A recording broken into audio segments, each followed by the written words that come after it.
According to some studies, anywhere between 40 and 75% of the food available at supermarkets here in the United States contains genetically modified or genetically engineered ingredients. When it comes to processed food, that number is even higher. As much as 85% of all processed foods for sale in the United States is likely genetically modified, at least to some degree.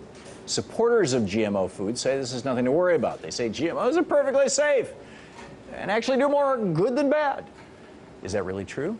Not so, says my guest for tonight's Conversations with Great Minds, Alliance for Biointegrity founder Stephen Drucker. Drucker is a veteran public interest attorney whose work has exposed the truth about genetically engineered food and the government's cover-up of the evidence. His new book, Altered Genes, Twisted Truth, how the venture to genetically engineer our food has subverted science, corrupted government, and systematically deceived the public, is a must-read for one of the biggest scientific frauds of the century. Stephen Drucker, great to have you with us. Thank you for inviting me.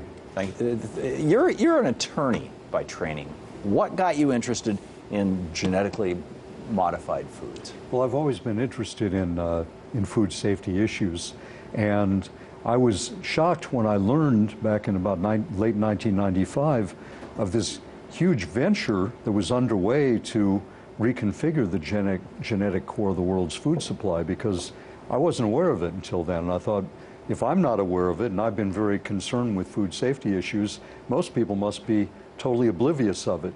And of course, that was the case. I wanted to begin to learn the facts about it. The more I learned, the more I became concerned. And I especially was concerned that the FDA, the Food and Drug Administration, was promoting GMOs and yet also claiming they could regulate them. But the regulation wasn't there. And I started doing more research, and eventually it became clear the FDA was breaking the law and lying.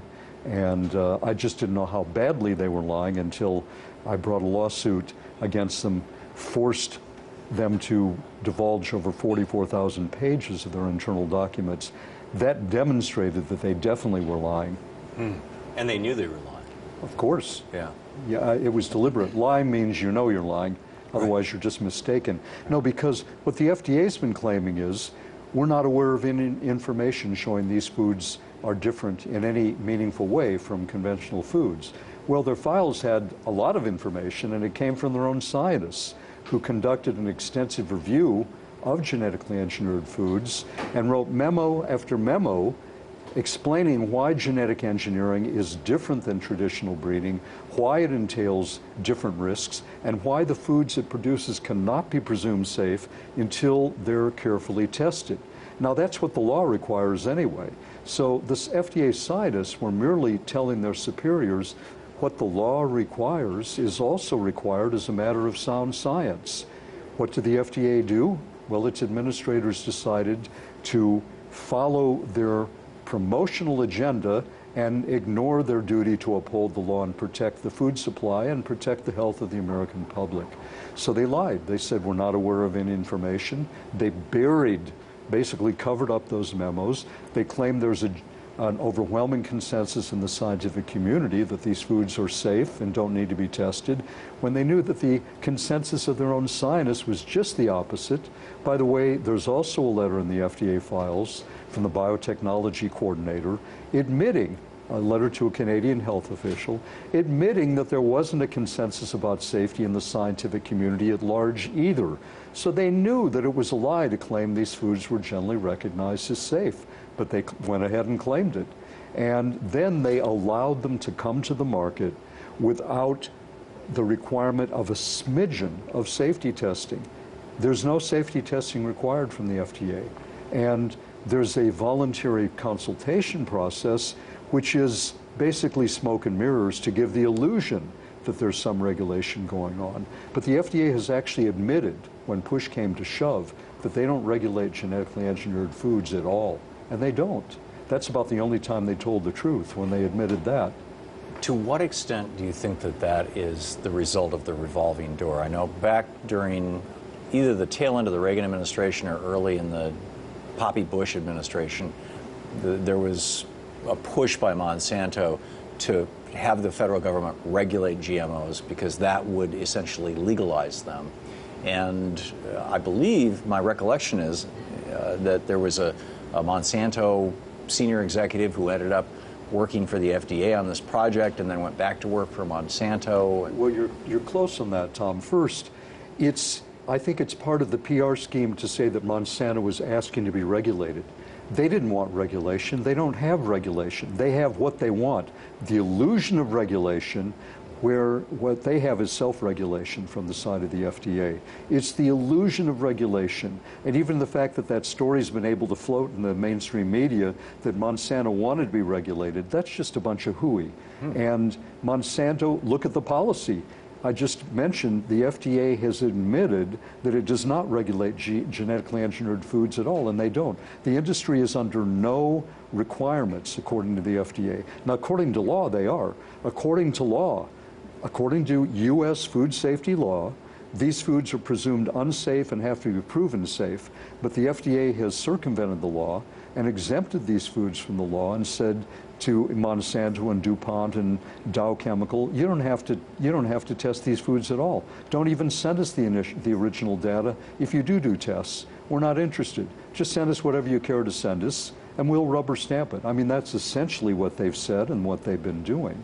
Now, the revolving door, you're darn right on that one, but you're not quite right on when this particular individual became a Monsanto executive. You're speaking about Michael Taylor, who began his career as an FDA scientist, held several important legal positions at the FDA, then went through a revolving door in one sense, went to work as a partner at a major Washington, D.C. law firm that represented Monsanto and the International Food Biotechnology Council. He was essentially Monsanto's main outside counsel. In the summer of 1991, the FDA basically brought him back as Deputy Commissioner for Policy, and that essentially to shepherd through the policy on genetically engineered foods. So it was that lax policy that came into place while Michael Taylor, who had been Monsanto's attorney, was in that sensitive position. After he gave Monsanto, or the FDA, while he was there, gave Monsanto everything it wanted, one assumes that he had quite a heavy hand in it. He got hired directly by Monsanto as vice president for public policy at their Washington office. Essentially, became Washington's chief lobbyist for Monsanto. Amazingly, he's back at the FDA now. President Obama appointed him back, I can't remember, I think a year and a half, 2 years ago. He's basically, they call him the food czar. He's in charge of all food safety at the FDA. So talk about a revolving door. That is the one of the grossest examples, and somehow there's been no big complaint, official complaint. How are they getting away with it? That's amazing. It's like a trampoline. It's let's go back to back to the beginning before we drill a little deeper into GMOs here. Gregor Mendel back in the day, came up with this Mendel's square, the idea of how do you breed sweet peas, I think it was. Yeah. And most people think that hybridization, breeding, things like that GMOs, genetically modified organisms, are just a high-tech variation on that. Yeah. You suggest in the book that that's not the case. I don't just suggest, I just declare it is not the case, and I demonstrate that it is not. In fact, you call it hacking genes rather than just... it's much closer to biohacking when we look at it from the standpoint of software engineering and computer science. But when we stay within the realm of biological science, it also is a radical break with traditional breeding. Nobel laureate biologist George Wald, who was a professor at Harvard, stated that genetic engineering represents the biggest break in nature that has occurred in human history. And he said it should not be mixed up or mistaken for any previous human intervention in the natural order. So this is not at all the way the currently genetically engineered crops have been created.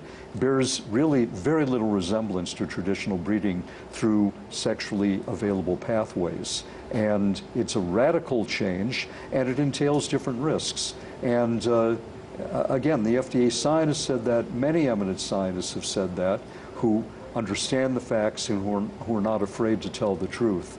And an eminent molecular biologist who was a plaintiff in the lawsuit I organized against the FDA declared at the press conference we held in Washington, D.C., announcing the press conference, that those scientists who claim that genetic engineering is essentially the same as traditional breeding. He said they're perpetrating a sham, and they should be ashamed of themselves. And then he said to the reporters, and you can quote me on that. Unfortunately, none of them did. Who got quoted? The shills for the industry. So there's a media shutdown. Well, I'm not sure exactly the reason, but we know it's happened. There's an entire chapter in my book titled Malfunction of the Mainstream American Media, Pliant Accomplices in Cover-Up and Fraud. And they are. The mainstream media has abetted the FDA's fraud and the disinformation campaign of the industry. They have covered up the evidence of the FDA fraud. I have, at another press conference, given the media basically the information from the FDA's own files showing what their scientists actually said, showing how their concerns were covered up. That does not get published. It just doesn't get published in the mainstream media. It got published in European media. Is that because genetically modified, the companies that do this are big advertisers? Is it because they have interlocking boards with these giant media corporations that now control most of our media? I think both of those. And in fact, but it is interesting that the founding director of the FDA's Office of Biotechnology, Dr. Henry I. Miller, who was with the FDA many years, stated in a newspaper interview that when it came to biotechnology, the federal executive agencies have done everything that the biotechnology industry asked them to do and told them to do. He even admitted, we did what they told us to do. They were calling the shots. They weren't just making requests, they were giving orders. Wow. So, to the FDA. Well, apparently, according to what Dr. Miller has said, asked them to do and told them to do. In addition to embedding their people in the FDA. Yeah, well, that was, perhaps they were told to do that too. I'm assuming Michael Taylor is not the only guy.